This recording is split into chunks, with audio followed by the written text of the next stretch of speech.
नेताजी देश देश प्रदेश प्रदेश में उन्हीं समाज को जागरूक करने की कोशिश कर रहे हैं, उन्हें बताने की कोशिश कर रहे हैं, उन्हें चेताने की कोशिश कर रहे हैं कि आज तक 75 साल की आज़ादी में जो तुम्हें तुम्हारा हक अधिकार नहीं मिला है, हमें हमारा हक अधिकार जो नहीं मिला है, हमारे समाज को और वंचित समाज इस देश में जो, चाहे वो पिछड़े समाज के हों, चाहे दलित समाज के हों, चाहे अल्पसंख्यक समाज के हों, उन सभी की आवाज़ को उठाते हुए वो देश देश प्रदेश प्रदेश घूम घूम कर लोगों को चिता रहे हैं, उनको बता रहे हैं कि उठो और जागो और अपने हक अधिकार के लिए लड़ो।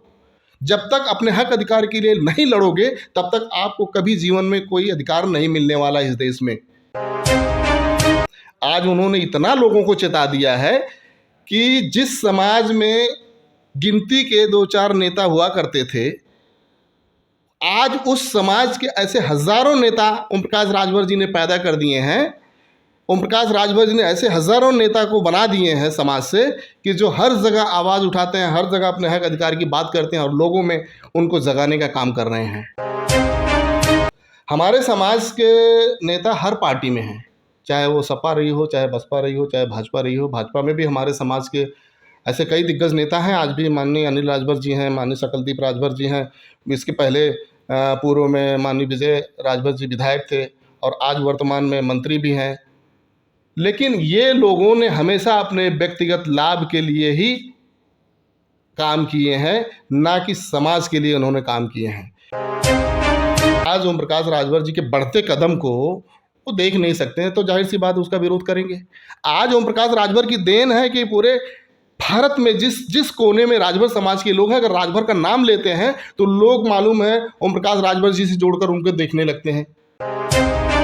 आज बताइए, हमारे समाज में मैं आपको गिनती में बता सकता हूं कि कम से कम 28 संगठन हैं। जिस समाज में 28 संगठन, बता दिए ऐसा कौन सा संगठन है जो राजभर समाज के लिए हमेशा खड़ा रहता है? कभी भी कहीं भी अगर कोई चीज़ की जरूरत होती, कहीं कोई मुसीबत होती है, कहीं कोई घटना घटती है, तो हर आदमी राजनीतिक नेताओं से, जो समाज के हमारे राजनीतिक नेता हैं, उनसे उम्मीद लगाते हैं कि जब जब इस देश में महिलाओं के ऊपर अत्याचार हुआ है, उनके हक अधिकार की जब जब बात हुई है, तब तब कोई न कोई महापुरुष आगे आकर के उनको हक अधिकार दिलाने की बात की है। तानाशाही के अपने राज्य में ऐसा सिस्टम बनाया था, ऐसा कानून बनाया था कि वहाँ की जो पिछड़े और दलित समाज की महिलाएं थी, उनको आस्तन ढकने का अपना ऊपर चेस्ट जो होता है ना, उसका ढकने का अधिकार नहीं था। उनको चेस्ट कर देना पड़ता था, यानी कि आस्तन कर देना पड़ता था। जब त्रावणकोर का राजा वहाँ महिलाओं को आस्तन कर देने का कानून पारित कर दिया था, तो उस समय मैसूर का एक राजा था, मुस्लिम राजा था, टीपू सुल्तान नाम था उसका। वह त्रावणकोर पर आक्रमण करके वहाँ पर उस राजा को परास्त करके वह कानून ख़त्म किया और महिलाओं को उनका जो हक अधिकार था, उनको कपड़ा पहनने का, उनको पूरा कपड़ा पहनने का हक और अधिकार दिया।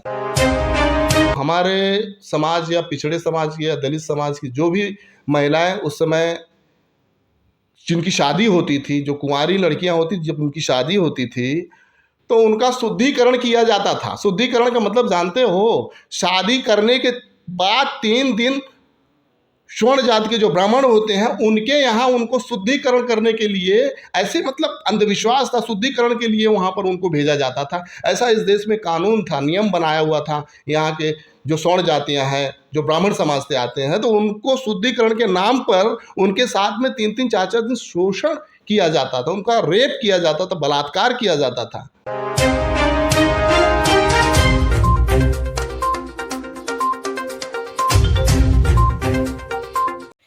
नमस्कार दोस्तों, आप सभी का हमारे चैनल राजभाई एक्सप्रेस में हार्दिक स्वागत है। आज हम हैं नाला सोपारा पालघर की धरती पे, जहाँ पर माननीय ओम प्रकाश राजभर जी का आगमन हुआ है। और आज के दिन 28 जनवरी को दहिसर मुंबई में कार्यक्रम हुआ था, जो कि वंचित समाज चेतना सम्मेलन को संबोधित किया माननीय नेताजी ने। तो सुभाषपा महाराष्ट्र से महाराष्ट्र उपाध्यक्ष हैं राजेश राजभर जी, जो कि काफ़ी तेज़ तर्रार हैं। तो आइए मिलते हैं उनसे और जानते हैं उस कार्यक्रम के बारे में। सर, आपका हमारे चैनल पर हार्दिक स्वागत है।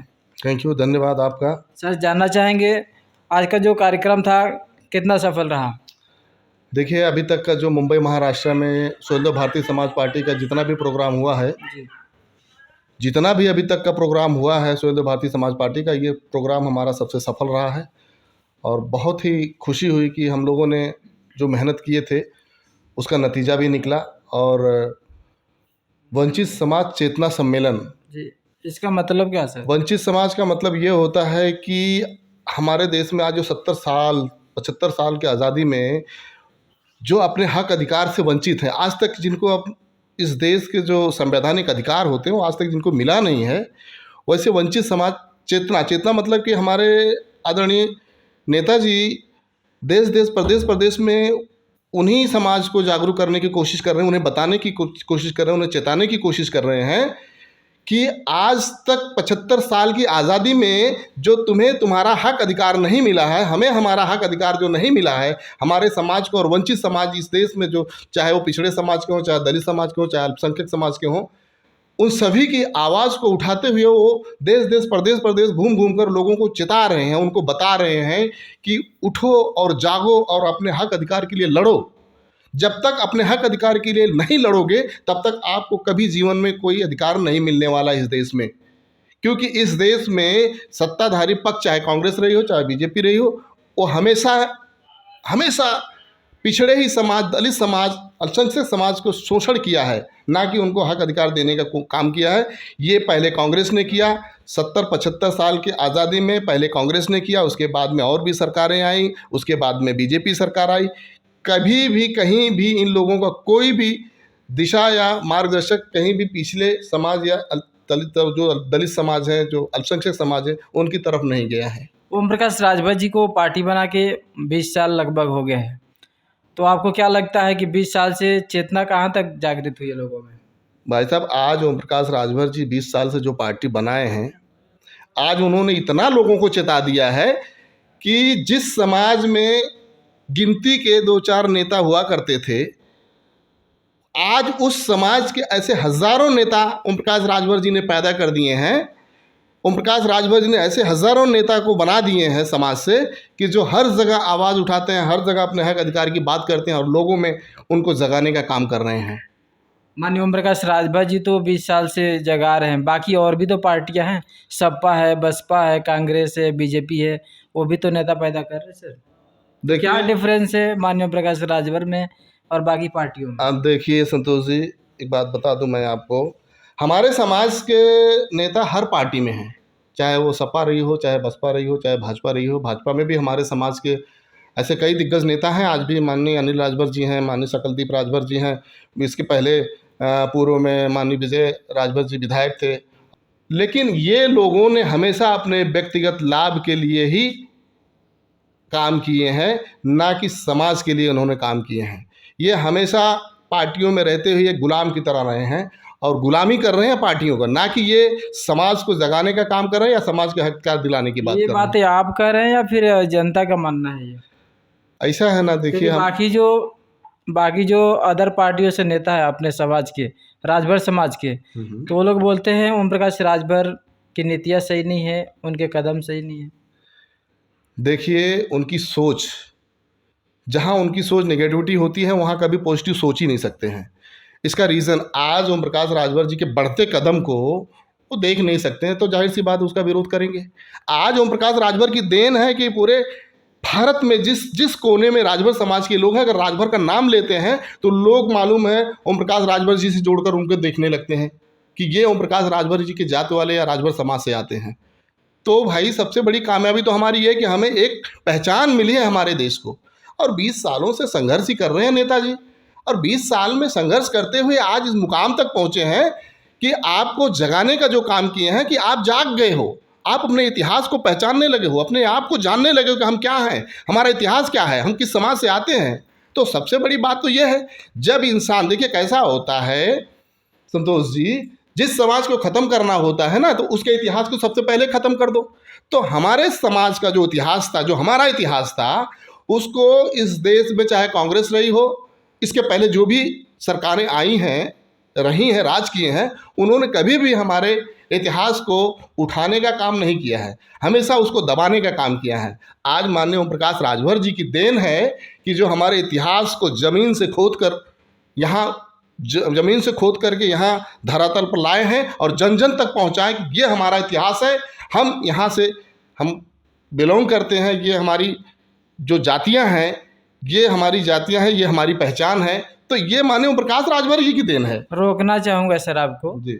अभी कुछ दिन पहले हम लोगों ने एक इंटरव्यू लिया था हम लोग अपने चैनल के माध्यम से, जिसमें एक सामाजिक व्यक्ति ने, जो राजभर समाज से ही आते हैं, तो उन्होंने माननीय ओम प्रकाश राजभर जी को राजभर समाज की पहचान दिलाने वाला बता दिए। तो इसका विरोध एक नामी संगठन है, उस संगठन के काफ़ी मशहूर लोगों ने उसको विरोध किया। इस पे क्या कहेंगे?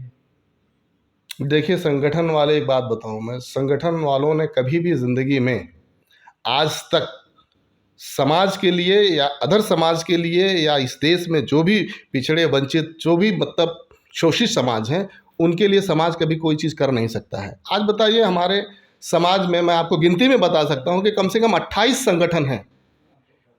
जिस समाज में 28 संगठन, बता दिए ऐसा कौन सा संगठन है जो राजभर समाज के लिए हमेशा खड़ा रहता है? कभी भी कहीं भी अगर कोई चीज़ की ज़रूरत होती, कहीं कोई मुसीबत होती है, कहीं कोई घटना घटती है, तो हर आदमी राजनीतिक नेताओं से, जो समाज के हमारे राजनीतिक नेता हैं, उनसे उम्मीद लगाते हैं, वहाँ जाते हैं, उनके पास जाते हैं। अगर समाज इतना ही आगे होता हमारे समाज का, अगर संगठन हमारे समाज का इतना ही आगे होता, तो जाहिर सी बात है सबसे पहले लोग संगठन के पास जाते।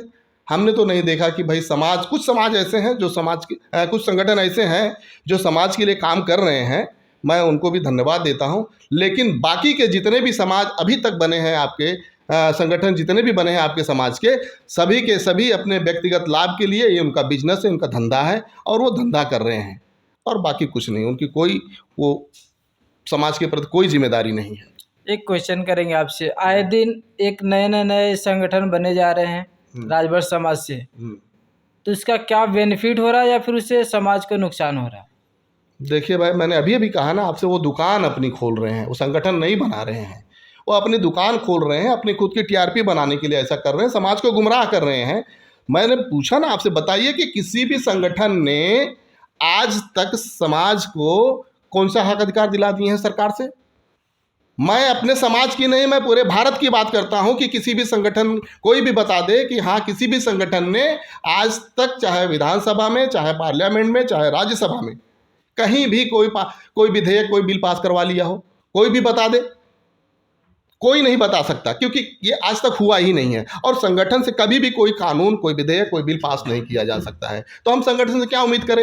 एक व्यक्ति, संगठन के कैसा होता है कि व्यक्तिगत अपने समाज के लिए मदद कर सकता है, वहाँ तक मैं सहमत हूँ, वहाँ तक मैं उनकी तारीफ करता हूँ, लेकिन उनसे कभी भी इस देश की आवाम, जो शोषित, वंचित, पिछड़े समाज के लोग हैं, जो दलित, उनका कभी भी किसी संगठन या समाज कोई भला नहीं हो सकता है। माननीय ओम प्रकाश राजभर जी, महिला आरक्षण जो कि 50% के लिए लड़ाई लड़ रहे, तो ये कहाँ तक सफल हो पाएंगे सर? देखिए संतोष जी, माननीय ओम प्रकाश राजभर जी किसी महापुरुष से कम नहीं है। जब जब इस देश में महिलाओं के ऊपर, उनका हक, उन महिलाओं के ऊपर अत्याचार हुआ, उनका शोषण हुआ है, उनका हक अधिकार मारा गया है, तब तब किसी न किसी महापुरुष ने आगे आकर के उनकी आवाज़ उठाई है। हमारे देश में आज भी सबसे ज़्यादा शोषण महिलाओं का ही होता है, आज भी उनको शोषित किया जाता है, चाहे वो किसी भी समाज से होती हों।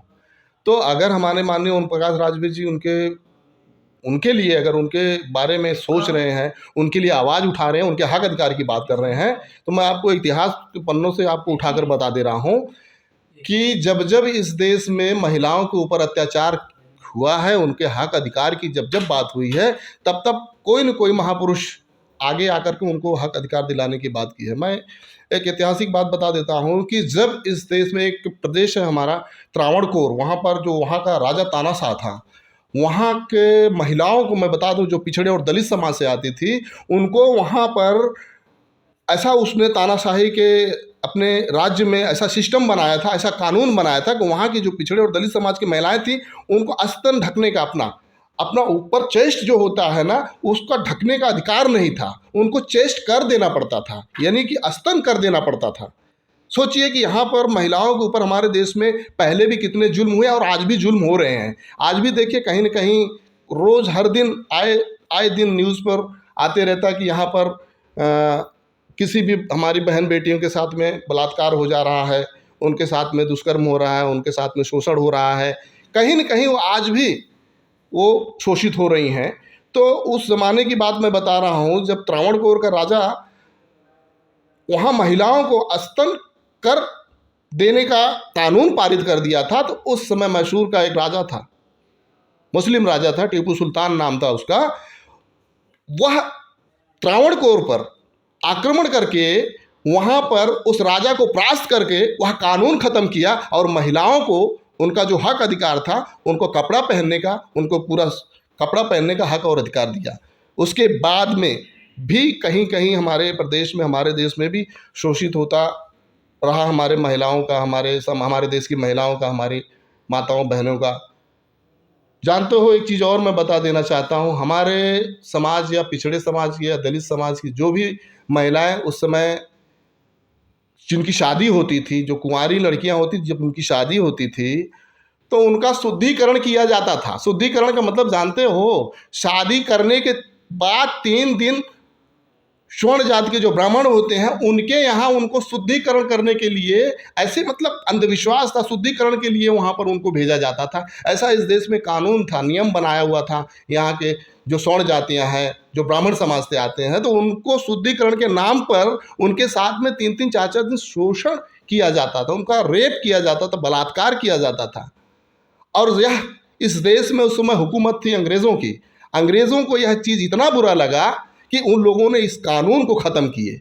ये समझ लीजिए कि हमारे लिए अंग्रेज़ कहीं न कहीं हमारे लिए एक मसीहा के रूप में उन लोगों ने कानून बनाए और हमें उससे छुटकारा मिला। हमारे समाज, हमारे जो दलित अल्पसंख्यक पिछड़े समाज की जो महिलाएं हैं, उनको मुक्ति मिली इस कानून व्यवस्था से।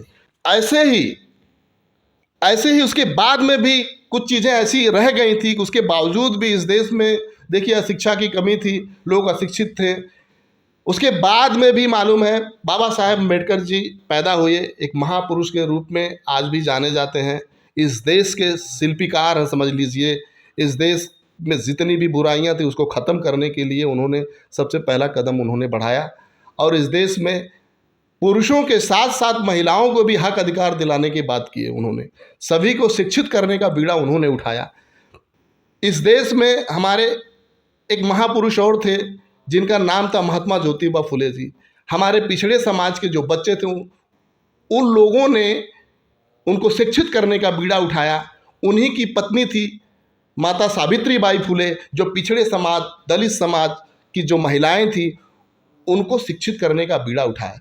तो हमेशा किसी न किसी रूप में हमारे देश में हमारे जो महिलाओं के ऊपर अत्याचार होता, जो पिछड़े समाज, दलित अल्पसंख्यक समाज के साथ में जो अत्याचार हुआ है, हमारे देश में ऐसे महापुरुष पैदा होते गए हैं और उनके लिए कहीं न कहीं हमेशा उनके लिए सही और अच्छा कारगर साबित हुए हैं। तो उसी तरह आज की तारीख में मैं माननीय प्रकाश राजभर जी को एक महापुरुष मानता हूँ। मुझे गर्व है कि वो राजभर समाज में पैदा हुए हैं। आज उन्होंने अपने समाज के साथ साथ अदर समाज को भी जागरूक करने का बीड़ा उठाया है। आज भी हमारे समाज में 85 से 90% जो पिछड़े समाज से आते हैं, ओबीसी समाज से आते हैं, SC आते हैं, आज भी 90% हमारे देश में शोषित हैं, अपने हक अधिकार से वंचित हैं। आज भी उनको वह हक अधिकार नहीं मिल पाया है जो उनको मिलना चाहिए। बाबा साहब अम्बेडकर जी ने सबसे पहले एक नारा जानते हो क्या दिए हैं? समता, स्वतंत्रता, बंधुत्व। इसका मतलब ये होता है कि इस देश में हर नागरिक सेम है, बंधुत्व मतलब भाई के समान है और सबका अधिकार है और सभी स्वतंत्र हैं। तो ऐसे ऐसे लोग हमारे देश में पैदा हुए हैं। तो उन्हीं के आधार पर चलते हुए हमारे राष्ट्रीय अध्यक्ष जी माननीय ओम प्रकाश राजभर जी लोगों में जागरूकता लाने की कोशिश कर रहे हैं, महिलाओं को भी जागरूक करने की कोशिश कर रहे हैं। अगर महिलाएं जिस दिन जागरूक हो गई हमारे देश की, ये समझ लीजिए कि उनको इस देश में कभी कोई शोषित नहीं कर सकता, उनके ऊपर कोई अत्याचार नहीं कर सकता। तो यही कदम उठाए हैं माननीय प्रकाश राजभर जी। महिलाओं को हक अधिकार दिलाने के लिए उनको चिताया जा रहा है, उनको उनकी तरफ से चिताया जा रहा है, उनको बताया जा रहा है कि आपका भी इस देश में इतना अधिकार है। आप अपने हक को पहचानो, अपने आप को जानो, आपको भी वही अधिकार मिला हुआ है जो एक पुरुष को मिला हुआ है। तो आप इससे पीछे क्यों हट रही हैं? तो यही घूम घूम कर हमारे नेताजी माननीय ओम प्रकाश राजभर जी देश से प्रदेश तक लोगों में जागरूकता लाने की कोशिश कर रहे हैं। और हमें उम्मीद है, विश्वास है कि आने वाले समय में हमारे जो देश की हमारी बहन बेटियां हैं वो ज़रूर जागरूक होंगी और अपने हक अधिकार को पहचानेंगी और अपने लिए लड़ेंगी। लेकिन एक मसीहा के रूप में उनके बीच में आदरणीय ओम प्रकाश राजभर जी आ गए हैं, तो हमें गर्व है कि ऐसे नेता के नेतृत्व में जागरूकता अभियान चलाया जा रहा है जो महिलाओं के हक के लिए बहुत ही कारगर साबित होगा। धन्यवाद सर, आपने अपना कीमती समय दिया, इसके लिए आपको बहुत बहुत धन्यवाद। धन्यवाद संतोष जी।